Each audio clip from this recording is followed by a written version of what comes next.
God is good. Let us go to the Lord in prayer. Dear Heavenly Father, we're so grateful for this opportunity to gather in your name, dear Heavenly Father.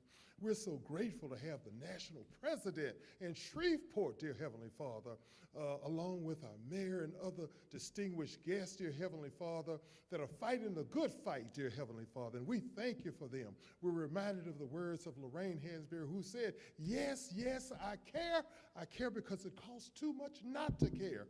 And I know that's why you're here, to listen and express your views. And let's be on one accord. And these and other blessings we ask in Jesus' mighty name. Amen. But before I get into the program, I do want to thank our mayor for allowing me to be flexible to put programming like this together. So I really appreciate you. I really, really do.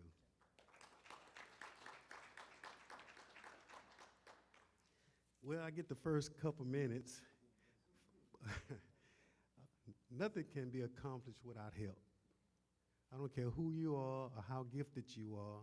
You have to have someone or a team to make it successful. Is Kiara Coleman available? I want y'all to give her a round of applause. When I say she gets at it, she gets at it. Once she gets a task and understand the mission, she gets on it. And I really don't want to expose it too much, because if you try to steal her, we're going to have some problems, real problems. And second, I want to, the caterer, we're going to have some good food tonight. Johnson Consulting Catering. Let's give her a round of applause. Look, I want them to come in, her team. That's Johnson Consulting Catering, her team. There's one missing, it's Miss Sharon. So she's parking with more food, so there was one missing. And I cannot be remiss with Ballard's Casino and some of our vendors who's here. Once I call them, they here.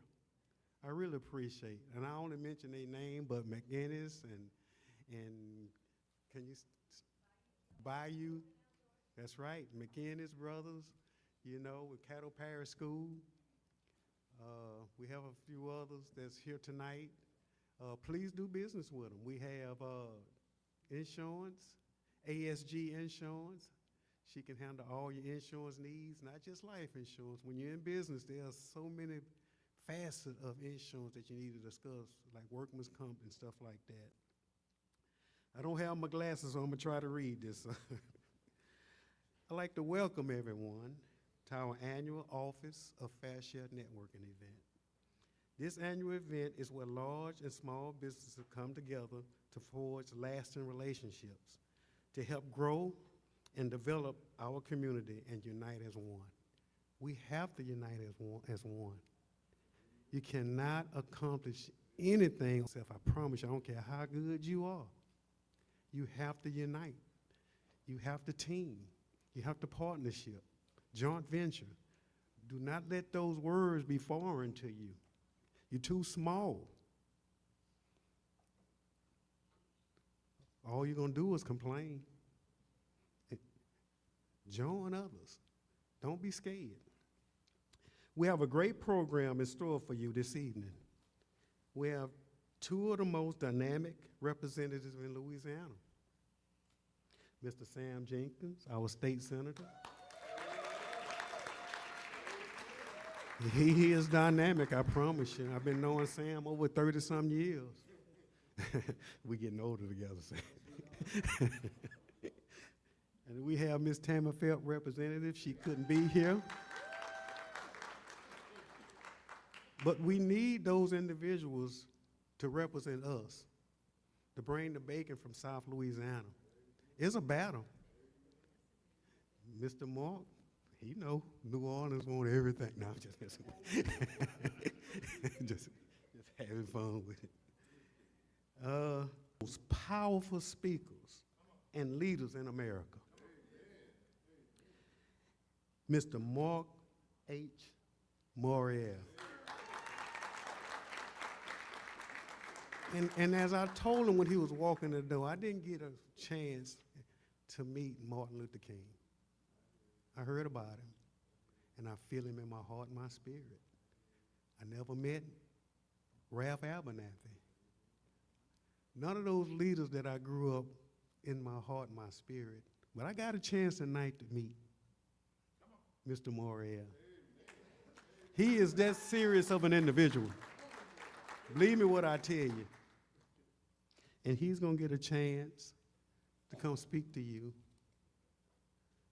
about America, about what the National Urban League is doing across the country. Those are my few minutes. Let me get my agenda. We're going to get the program started.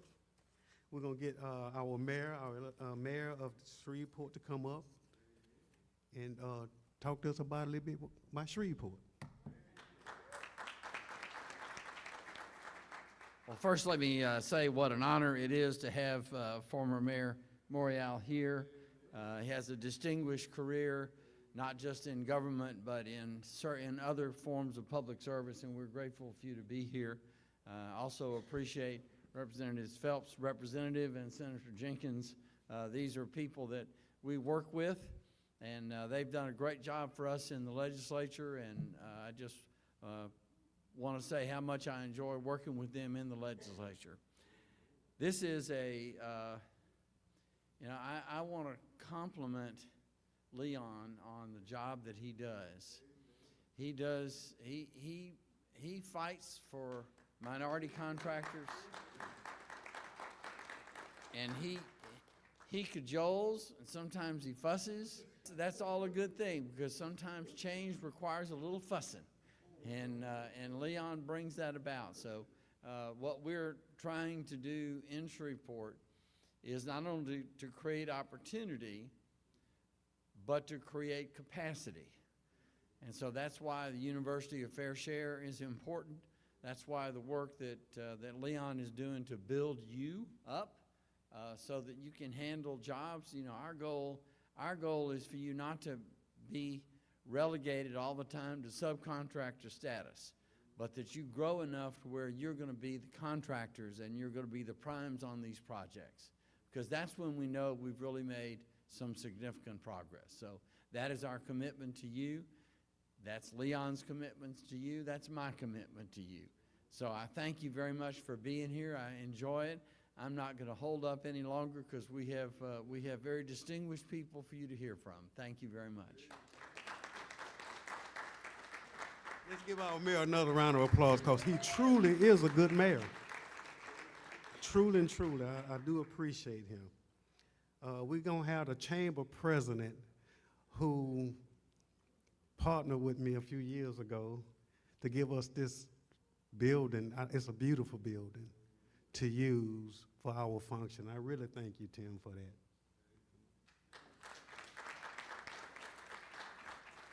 Well, thank you and welcome to the chamber. This is a beautiful and historic place here in Shreveport, and I want to thank Senator Jenkins and Representative Phelps and all the folks in the legislature who are helping us to restore and refurbish this so it can be even a greater space for us to continue to meet. We love having you here. We love partnering with Leon and the Fair Share office to be able to help you connect with business opportunities around the community. And I want to point out DeShanna Hall from our Apex Accelerator program. She can help you get connected with government contracting opportunities with the city, with the parish, with the base, the school district. And that's a service that we offer to you free of charge. So anybody who is interested in that, please make sure you connect with DeShanna or one of our other staffers here. But we're just so delighted to have you with us tonight. We love celebrating with you, and we hope you have a great evening. Thank you.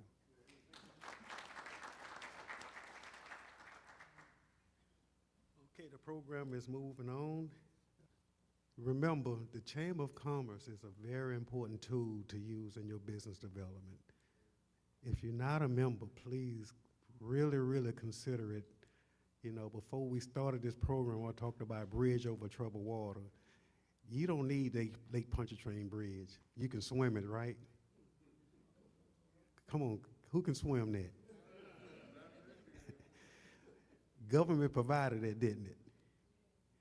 Well, government is good sometimes. That's why they create programs like that. We are the bridge. So use us, use the Chamber of Commerce. This is a great program to help you navigate over that river. We're gonna have Kiara Cole come up. We're gonna introduce our speakers. Mr. Jenkins and Tammy Bell. All right. I hope everyone's having a good time so far. Okay, so first speaker is going to be the dynamic, tooth and nail fighting for the people. He has been serving not only the city of Shreveport, but the state of Louisiana for quite some time now, and he's right here to my left. We're gonna welcome Senator Sam Jenkins, Jr.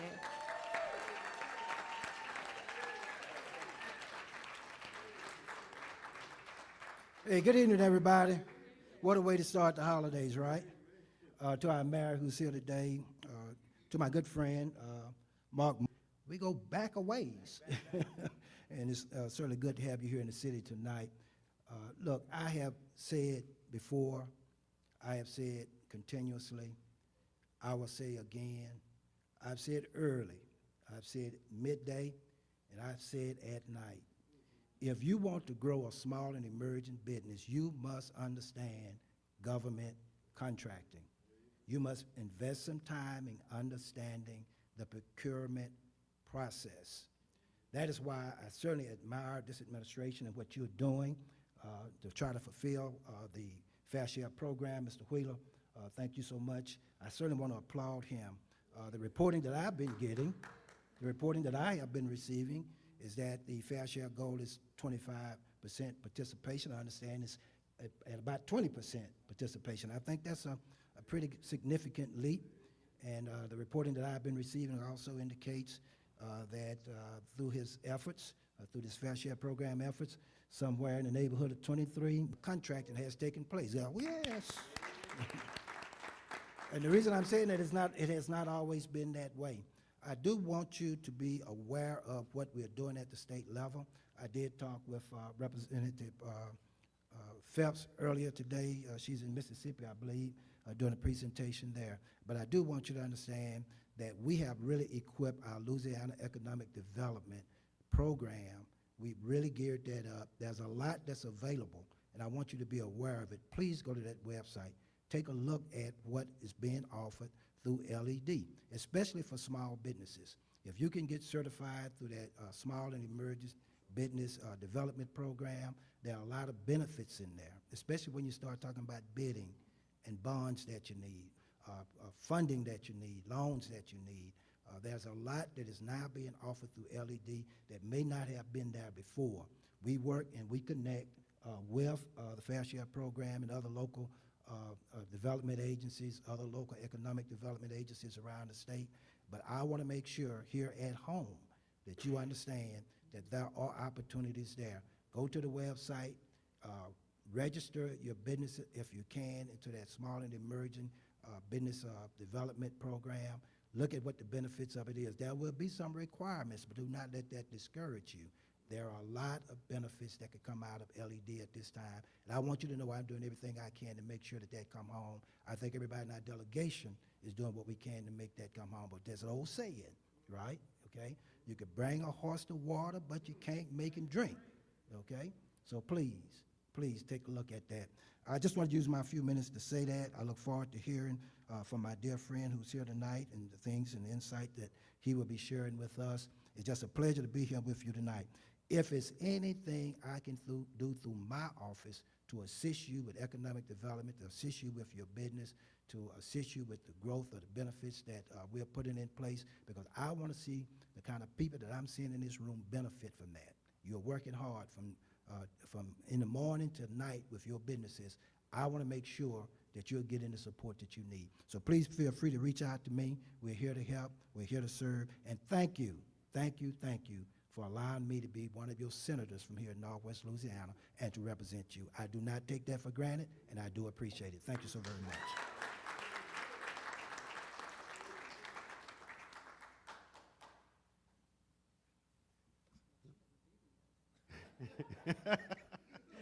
She said Tammy has a video, but we couldn't Zoom. We couldn't Zoom. We just didn't have the capability tonight to Zoom Ms. Phelps in. So, you want to say just, hey, how you doing, Tammy Phelps? Yeah.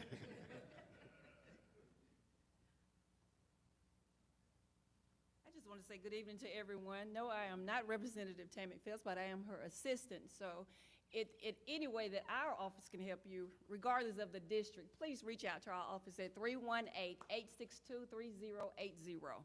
I am Belinda Rose, her legislative assistant. Thank you. Before we get to our main speakers, Ms. Paula Ridey in here? Can you stand up, please? I put her on the spot, y'all. She represents the state LADOTD, DBE program. She is the director of that program. So please see her, bombard her before she leave. All right.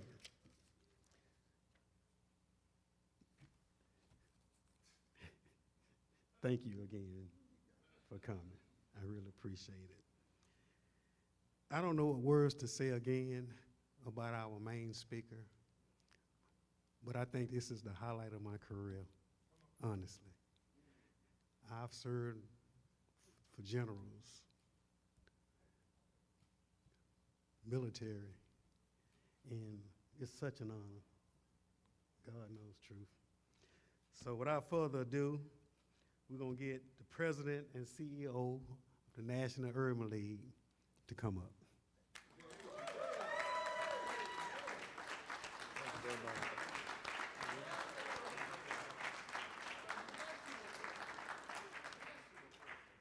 First of all, good evening. I am glad to be in Shreveport. I must ask for some dispensation. If my late mother saw me at this event dressed like this, I'd be in big trouble. But I had a plan to arrive in Shreveport around 2:30 or 3, go over and put on my nice blue suit. But something happened when I got to Atlanta on time. All of a sudden, the flight to Shreveport was delayed. So it actually arrived here about 30 minutes ago. I'm just glad to have been able to arrive safely. So I apologize for being dressed in my travel attire. Let me first of all thank Brother Wheeler for reaching out and extending this invitation to me and for his work, and he deserves applause and thank you and appreciation. He got to me very, very early, and I'm just proud to be able to be here with you all tonight. I also want to thank and acknowledge my very good longtime friend who keeps me connected in so many ways to what's going on all throughout Louisiana, Alan Simeon. Alan and I go back, and it is through him that I met Sam Jenkins, right? In the early days when we were troublemaking young activists. But we were making, as John Lewis said, good trouble. We were making good trouble. And it's great to see Senator Jenkins continuing to serve and do great work. The Louisiana legislature is a great place to serve. I served in the Senate, but it's one hell of a place to serve sometimes because you can get a lot done, but you got to fight battles. And you got to be clever. When I was in the legislature, I learned more trickery and deception, Mr. Mayor, than it was good deception and good trickery. And I was a young guy, 32 years old, taking notes.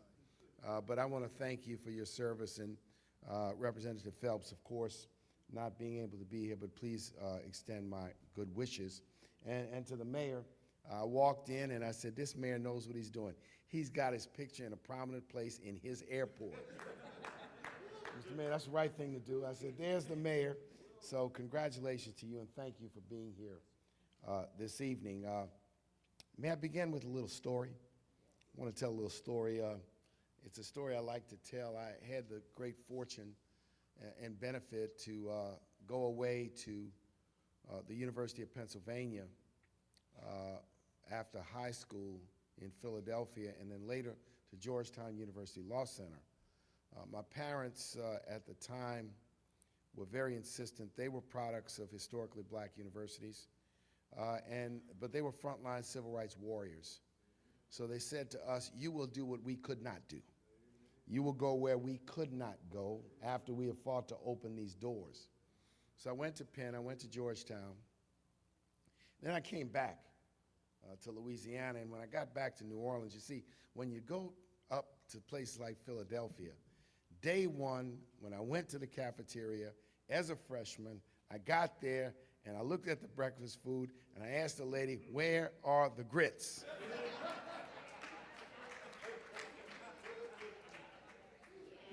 She said, young man, where are you from? I said, I'm from Louisiana. I said, baby, she said, baby, we don't have that up here. She says, if you want to eat some grits, you're going to have to go all the way over to 52nd Street to a place called Broadway's, but not in this cafeteria. Of course, I did find Broadway's that Saturday. But in any event, I returned to New Orleans, and I wanted to go get me some good old grits. I wanted to get some good greasy eggs. So I went down to my favorite place on Chef Mentor Highway called Richard's. Now, Richard's, it was one, right? You went there early in the morning, and then you went there early in the morning after being out late at night, this kind of place. But Richard's was right here, and next to Richard's, there were two other establishments. There was an ice house. You know what an ice house is. You know, New Orleans had, and South Louisiana had a lot of ice houses because people, it was from the days before people had electric refrigerators, but it was also a place where those that went fishing, either for recreation or because it was their craft, went and bought block ice and cubed ice and crushed ice, and you could buy a 50-pound block of ice if you wanted it to. Next to the ice house, there was another establishment. It was an establishment that sold spiced water. You know what spicy water is? A liquor store. That's what we called it, a liquor store. And so I'm walking in, and there was a committee, a welcome committee in front of the liquor store. You know, a welcome committee in front of the liquor store? Well, I heard someone calling my name, and it was a good brother that I had grown up with who did not get to the University of Pennsylvania. In fact, he didn't get too far from the neighborhood. And he called me over, and he said, man, I hear you went to these fancy schools.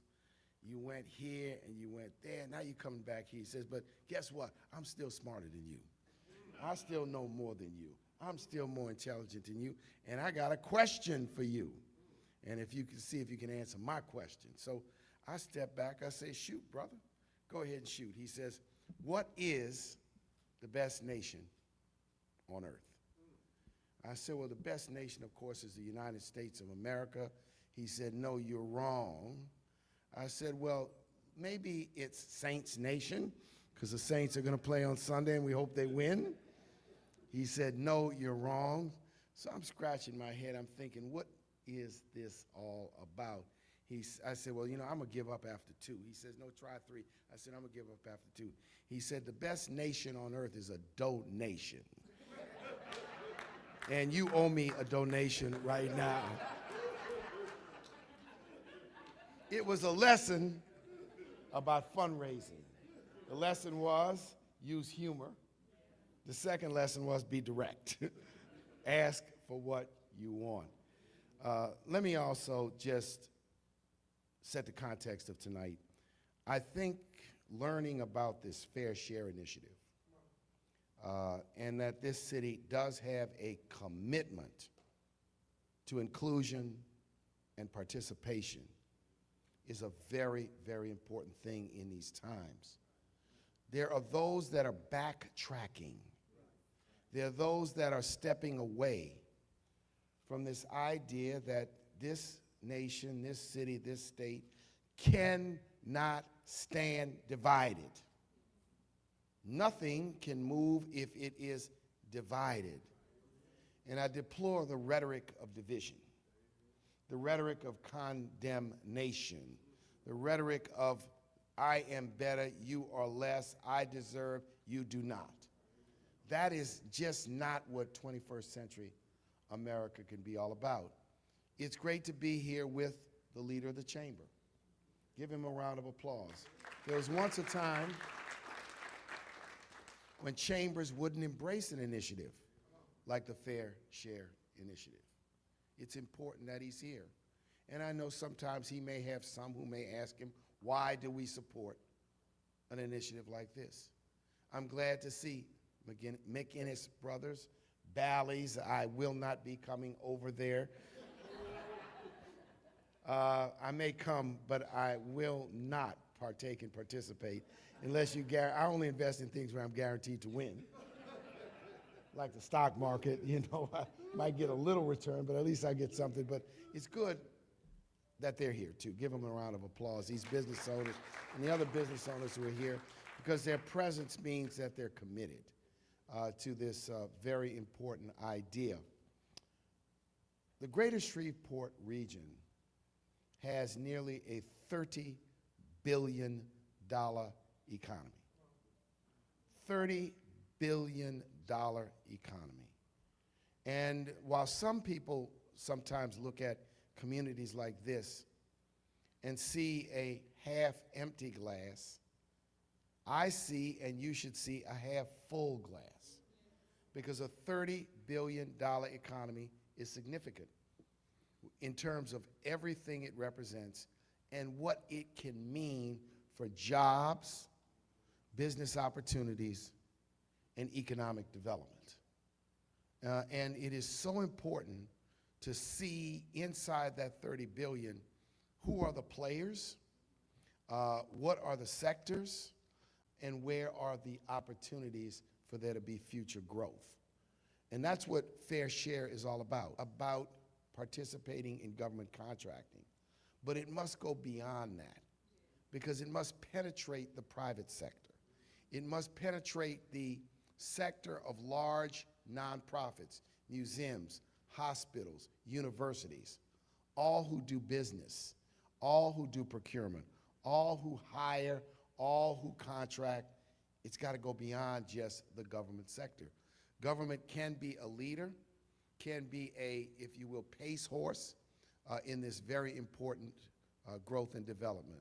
One of the things that stymies these efforts is when communities believe in a zero-sum game mindset. And that means if I get ahead, somebody must be losing, versus a mindset of economic growth.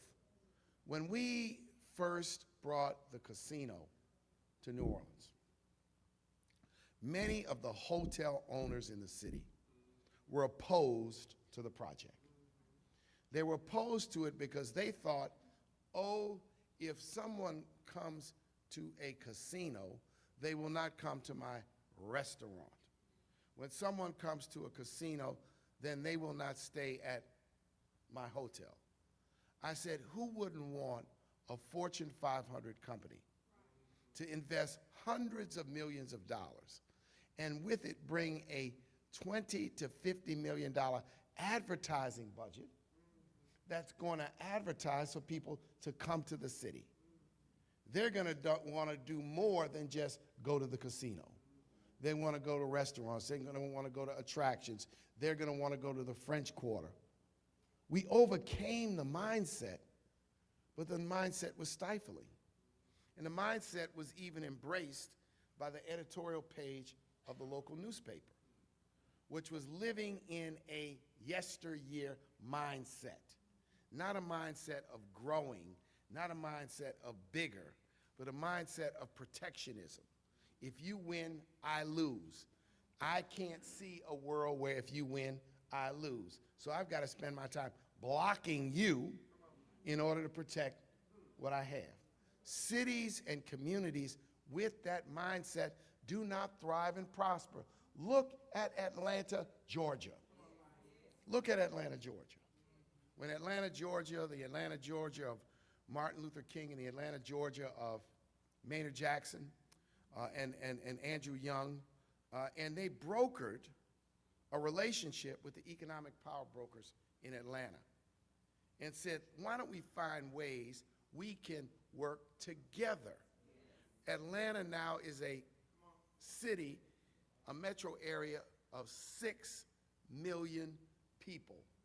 In 1960, it had 600,000 people.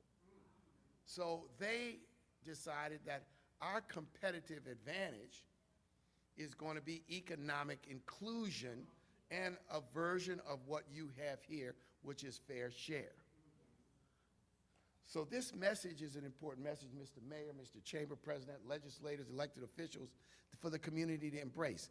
How do you build a bigger pie so everybody can participate? And that is the future of this city. I say it's the future of every city. I also say it's the future of the United States of America.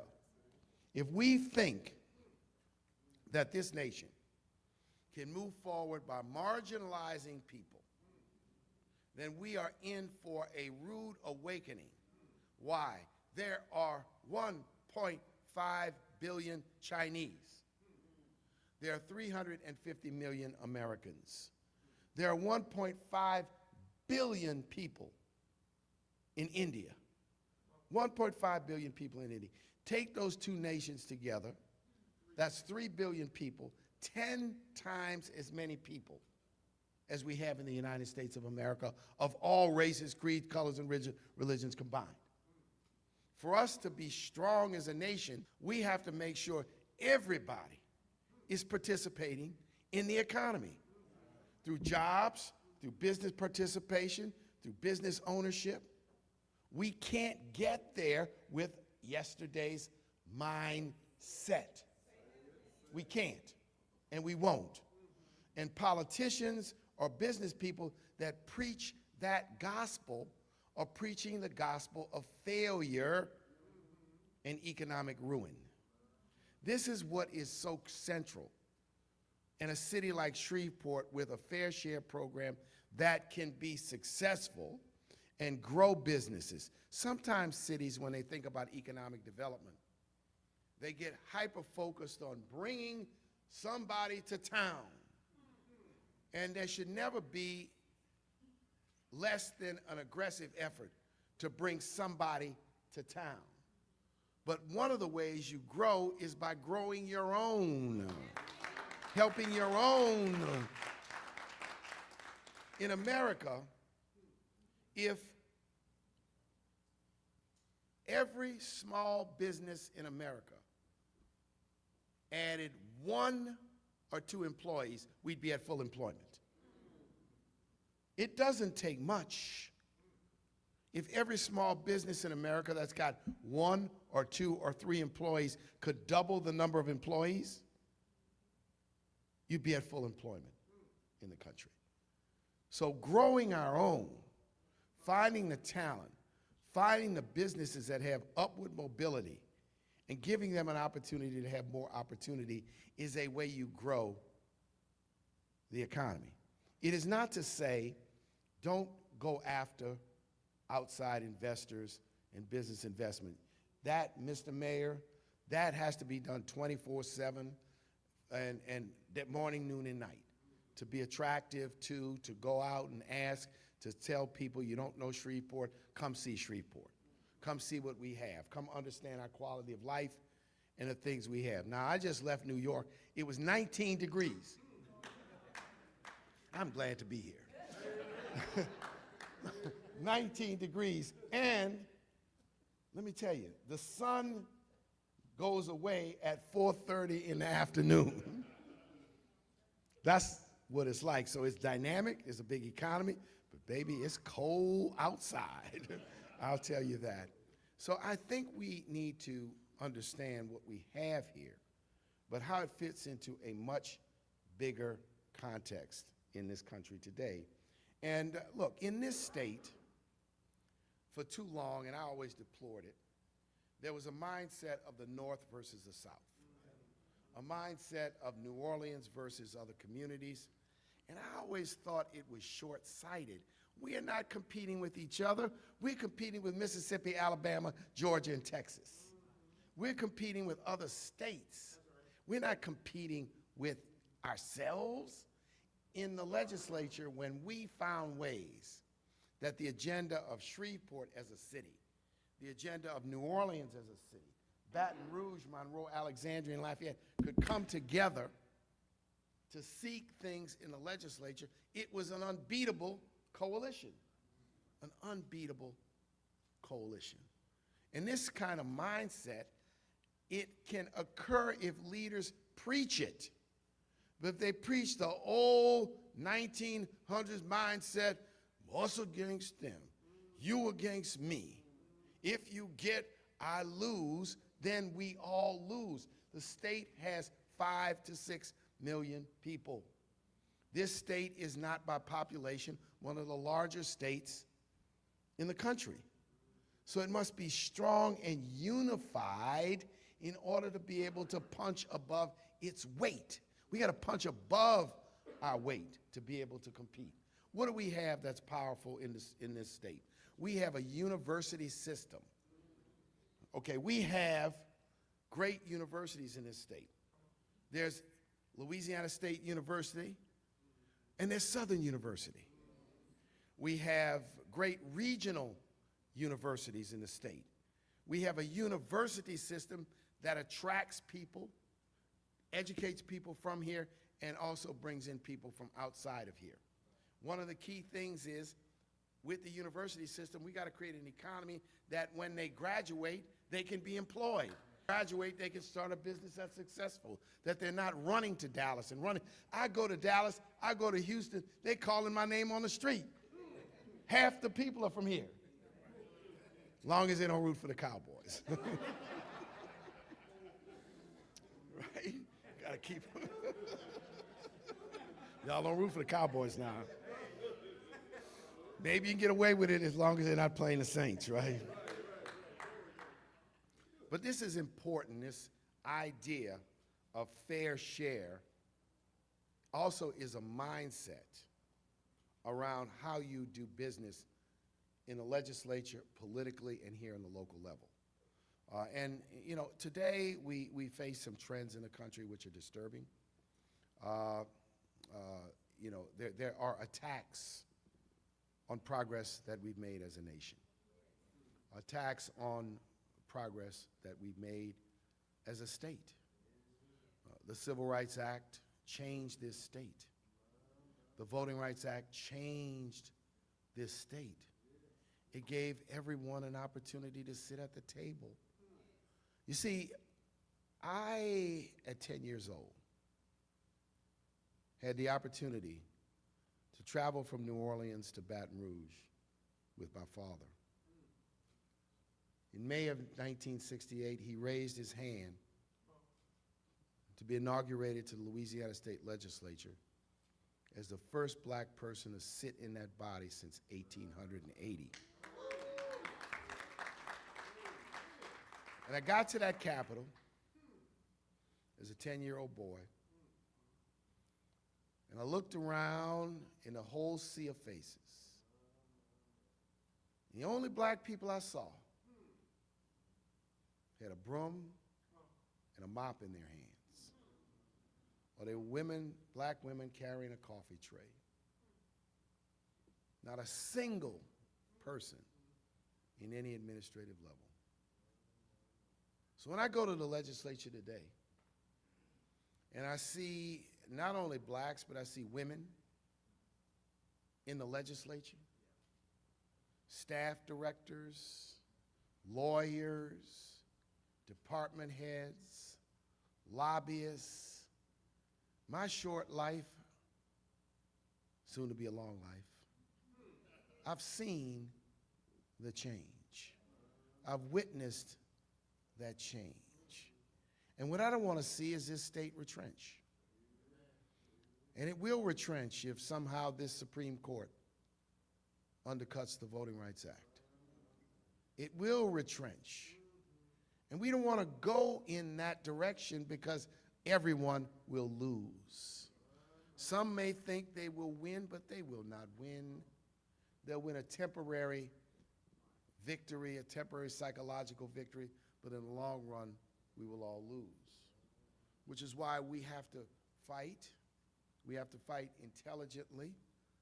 We have to fight aggressively. And we have to let people know, no, that direction is a bad direction. That direction is not the direction for the state or for the country to go right now. It is not. And why? I go back to what I said earlier.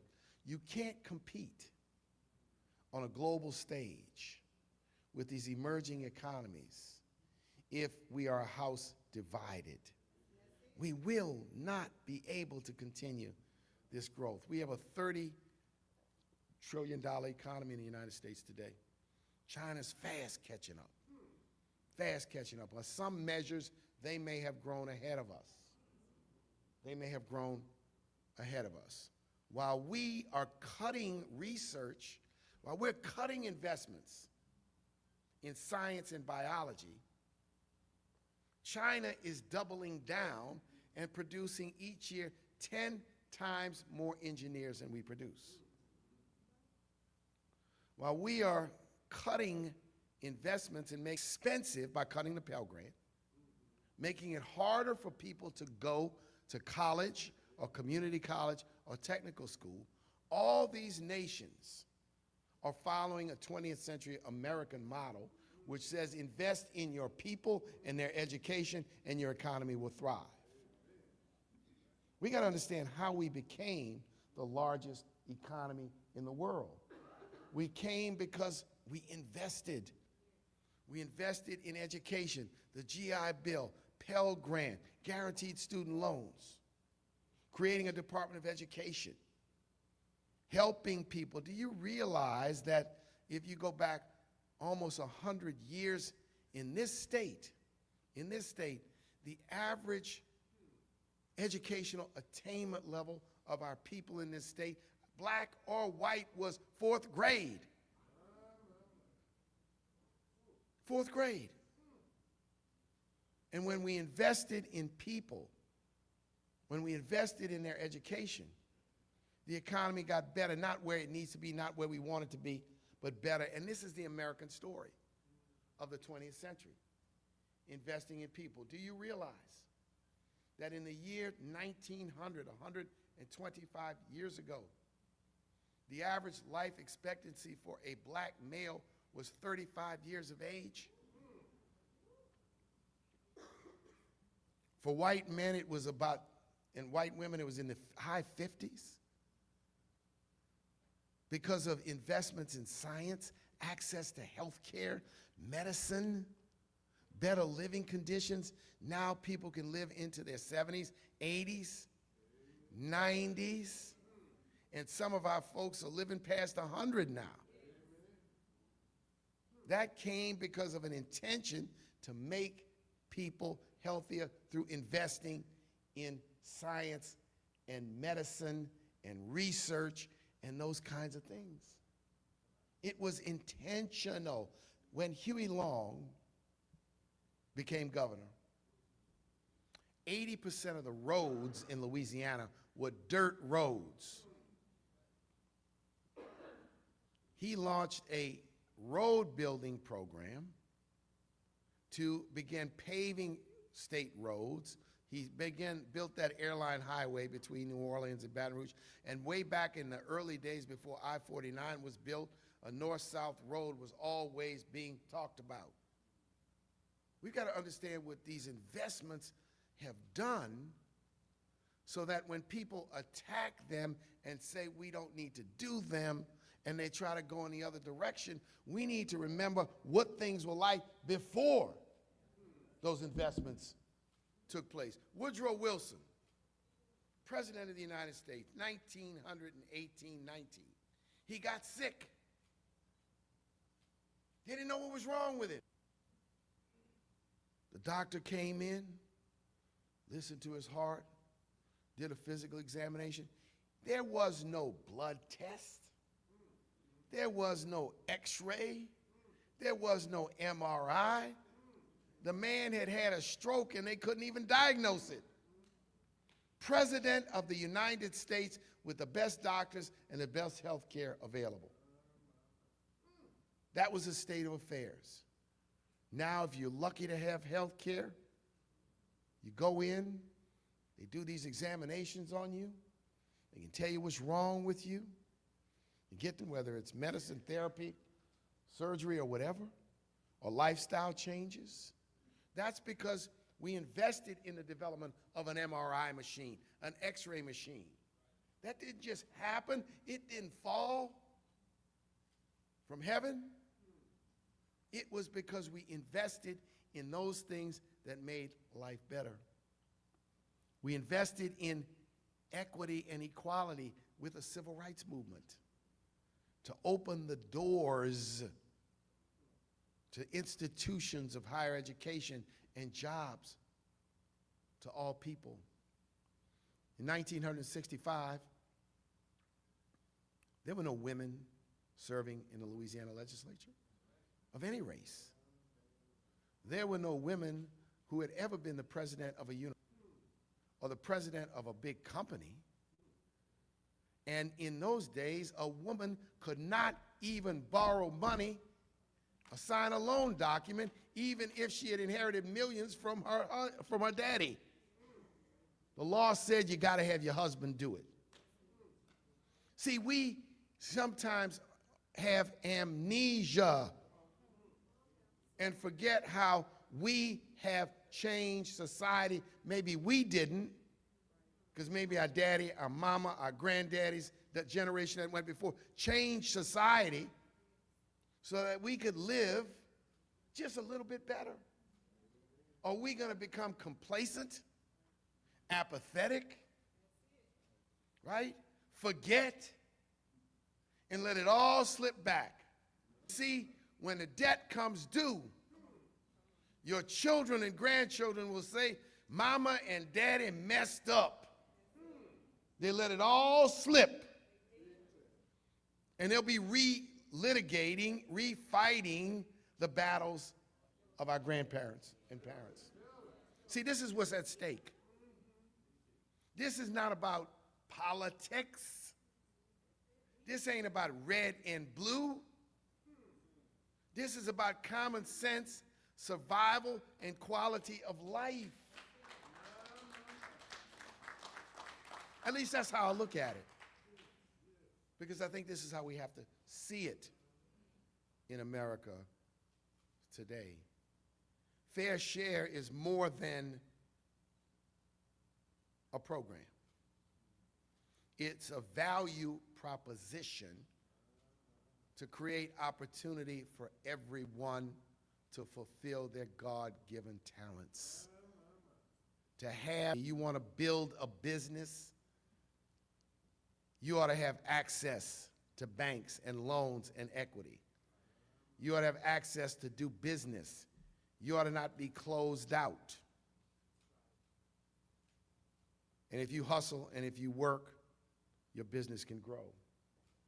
And so I am just going to encourage the continuing commitment, but I also just want to challenge everyone to not in this moment be complacent or apathetic or be fearful and lack courage. To push and fight. See, when I say fight, I'm not talking about acting crazy, cussing people out, calling people names. That's not what I'm talking about. I'm talking about intelligently saying, here's what I believe is best for this community, best for the country, best for the state, and best for the nation. We got to use our voice in every way that we can in this moment. Coalition, really appreciate that those of you who've gotten that book. And the precept of the book is that the whole is greater than the sum of the parts. The precept of the book is, you know, there's many, many ways to make gumbo. Now, the way gumbo is, you can keep on adding stuff, and it just gets a little bit better. So in gumbo, the crab does not cease being a crab. The shrimp does not cease being a shrimp.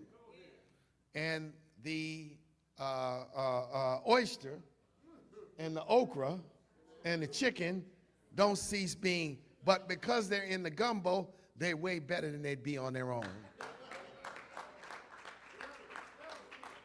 And so we tell stories about how that operationalizes and how that works.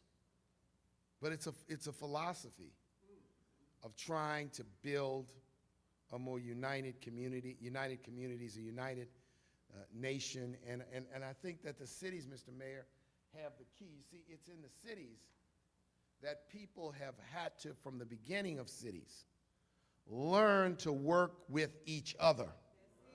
Sometimes fight. You say fuss, that's for sure. Fight, fuss, and battle. But figure out a way to build side by side on an equitable way. And so cities can teach and cities can lead by their actions, by their policies, by how their leaders define and talk about the visions for the future. And we need to encourage business leaders, our faith leaders. Sometimes our faith leaders are too silent. The work of faith, I don't care what faith it is not just in the pulpit on Sunday.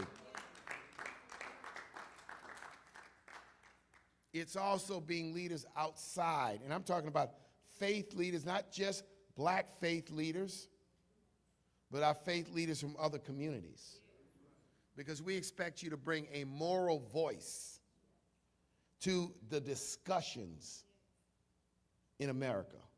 And that's a proper and appropriate thing. When the March on Washington took place, 1963, alongside Dr. King, behind him, if you look at the pictures closely, stood the Catholic Archbishop of Washington, D.C., the top Jewish rabbi in Washington, D.C., the Greek prelate of the Greek Orthodox Church was there. Ministers from the Methodist, Episcopal, Presbyterian churches were there. They were there to put their stamp of approval on the idea of civil rights. Our faith leaders, some are on the front line, need to do more. They need to use their Sundays and their voices to talk about why a house divided cannot stand. They need to not stay away from sometimes difficult issues. 1956, after the Brown decision, after Rosa Parks sat down on that bus, the Catholic Archbishop of New Orleans, a German immigrant named Joseph Francis Rummel, issued a public pastoral letter to every church in New Orleans in '56, in which he condemned segregation as being morally wrong. Now that statement at that time had consequences. He was faced with several then politicians who told people publicly to boycott the church and not give money to the church. He responded after they picketed his house, condemned him, told people to keep their children out of Catholic schools. He handled them. He excommunicated 3 of them. He removed them from the church. Now, can you imagine a prelate doing that today? standing up with his voice and being willing to suffer some of these very difficult consequences because you stand up for what is morally correct, what is morally correct, what is morally right.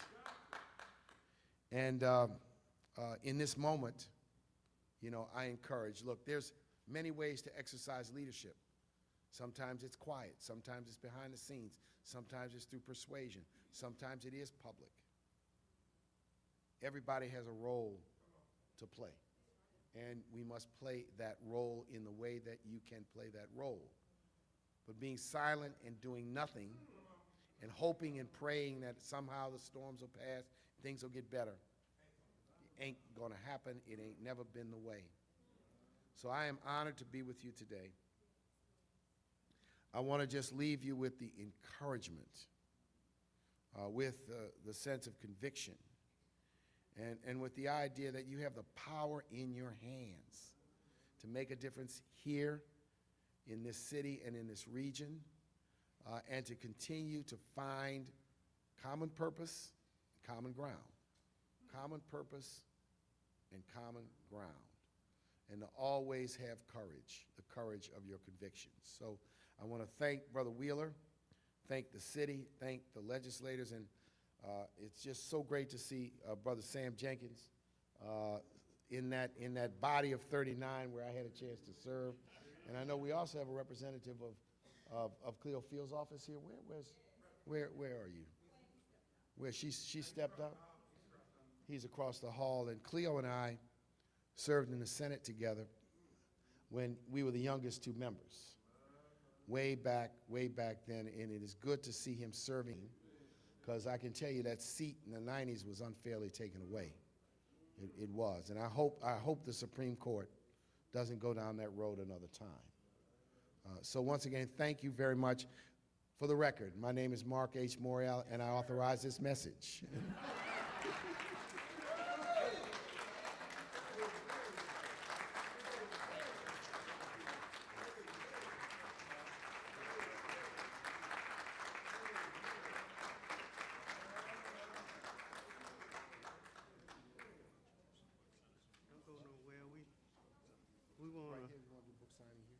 We're going to do an award, give you a...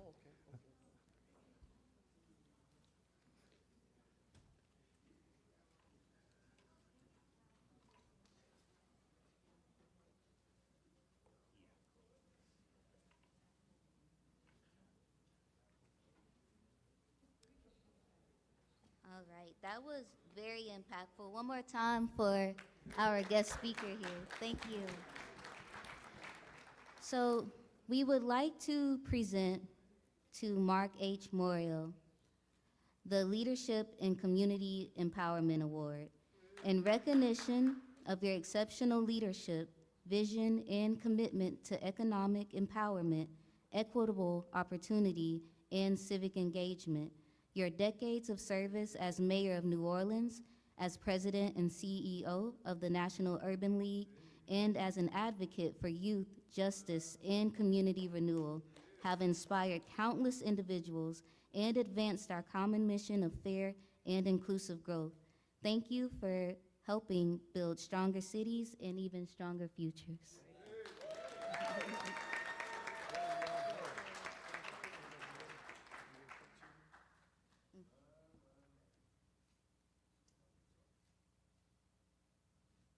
Follow me on social media. Mark Morial and @Nat Urban League. We're going to have a book signing, but we got a couple more awards to give to Mr. Jenkins.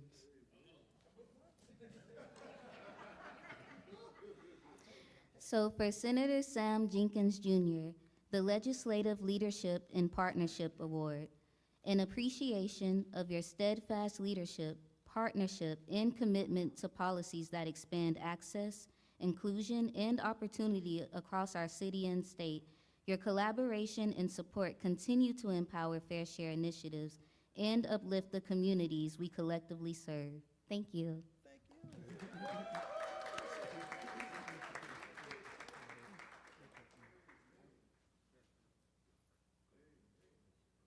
Let me put Mark in the picture too.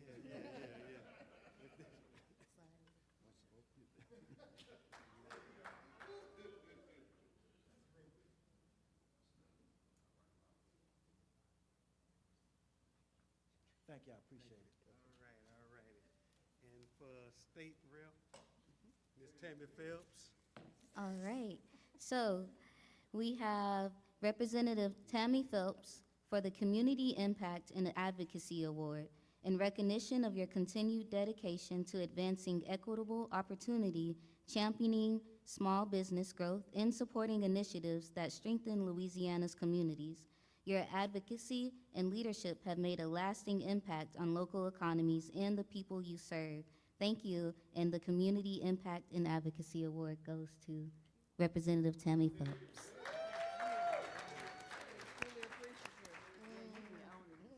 right, we have one major award. We want Miss Felicia Bell to come up. Miss Felicia Bell. And this is our highest award. Can Miss Howard, is she in? Miss Verdi? That's okay, come on, come on.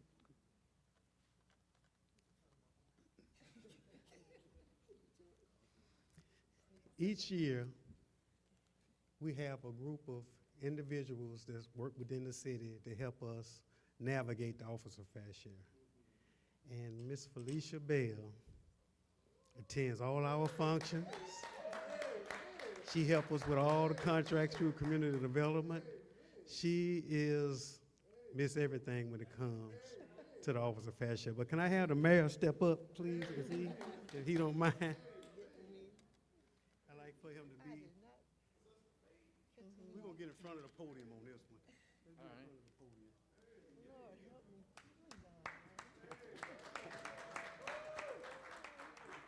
She was unaware, Mr. Mayor.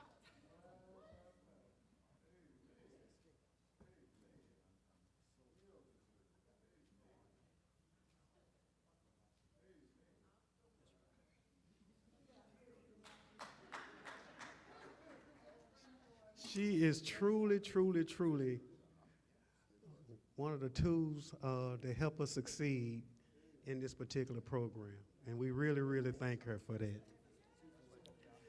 But Mr. Morrell said two things before we start eating. He talked about ULM, ULL, all those other schools. He didn't talk about the University of Fair Share. It is truly, truly, truly one of the best business programs in Louisiana. You navigate through this program, I can guarantee you, you have a much chance of succeeding in your business than without it. I can't get you to Elon Musk level, but I can show you easily how to make $300,000-$400,000 a year. They can help feed your family. They can help send your kids to college. They can help you with your mortgage, health insurance. Navigate through this program. You're gonna get some homework. We're gonna help you succeed. He also mentioned something else about private enterprises. Well, we have one of the largest health systems coming up in April, Arsenal's health system. They're gonna come talk to us about how to do business with that system, the proper procedures, because we want some of that business too. So they'll be here in April. We've got something called Power Lunch. You can sit, listen, learn how to navigate Arsenal's health system. They spend billions, I promise. And I want to recognize Councilwoman Tabitha.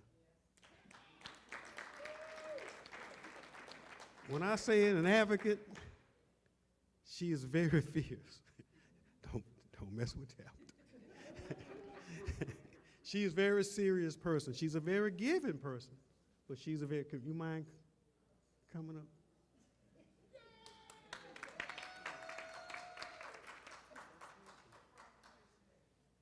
I am really nice. Really, really nice. Mr. Morrow, thank you so much for being here. The City Council recognized you in your works and your efforts in our Tuesday meeting. But I met you in New Orleans, and can tell you these words here. They were impactful then, and they are impactful now. Thank you for sharing the raw, unfiltered truth about where we need to be, where we need to go, and how do we continuously build. So on behalf of the Shreveport City Council and the city of Shreveport, you are always welcome in our city, sir.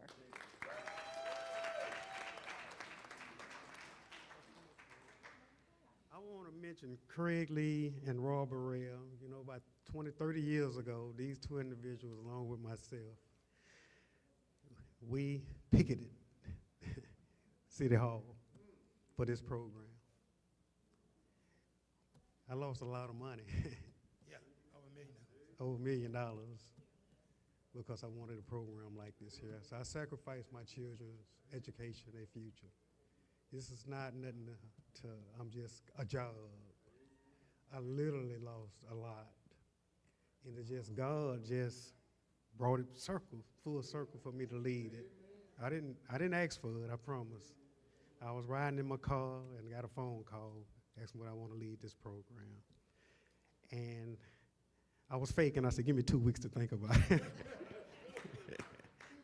But I literally, when we first formulate the idea of this program, I didn't know how it was going to, come about or anything. I was young. I was real young.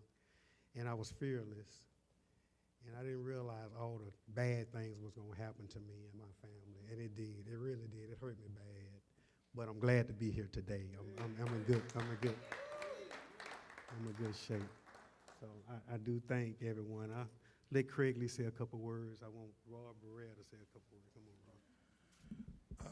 Just quickly, 40 years ago, 17-year-old African descendant from Shreveport, Louisiana, had just graduated from Fair Park High School, and he made the decision to go to Xavier University in New Orleans. My first governmental politics advisor, teacher, coach was none other than Mr. Mark Mariel. Mark's sister and I, Cherie, graduated together. His mother worked at Xavier University. And it was so funny because when he had come back to New Orleans, our first campaign, 1986, it was Sidney Bartholomew and William Jefferson. And he had us on the corners passing out leaflets and campaign push cards. And it's just an honor, Mark, to have you in Shreveport. Thank you.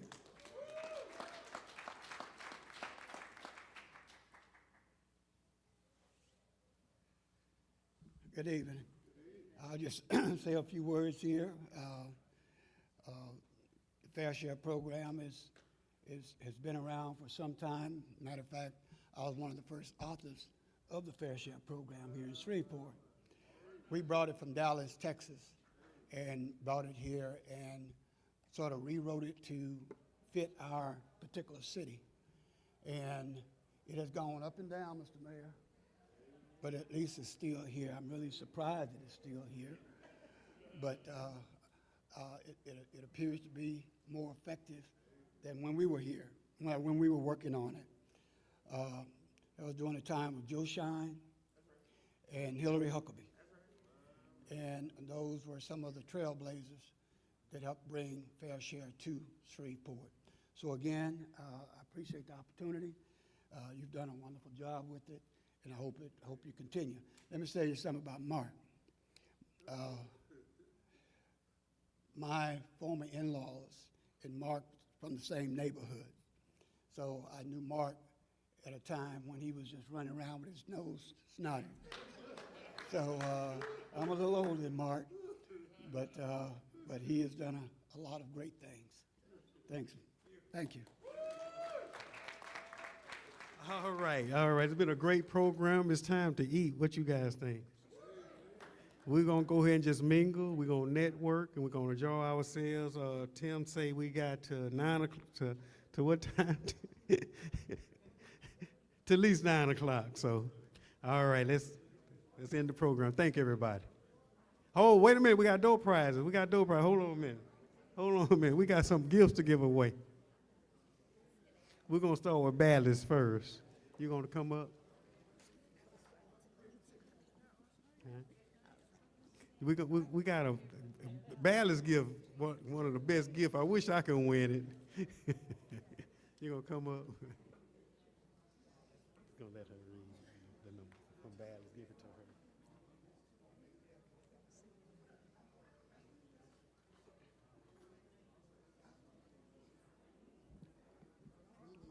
Good evening, everyone. On behalf of myself, Linda Mills, Jasmine Food and Beverage, Dennis Engineering, Tammy Compliance, and Charlene Human Resources, we are pleased to be here.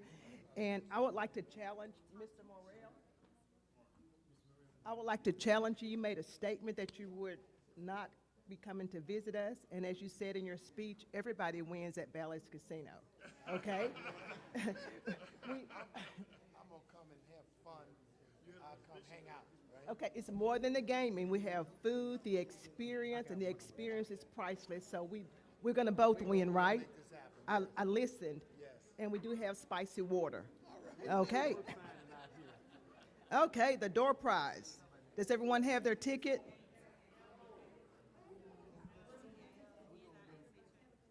Is this the winning ticket? Oh, I'm sorry. The last 4 digits, 3759. Come on down.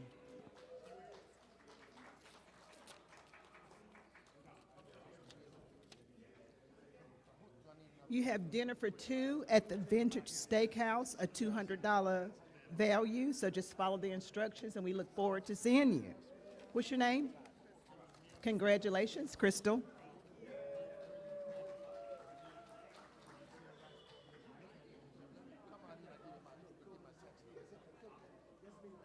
All right.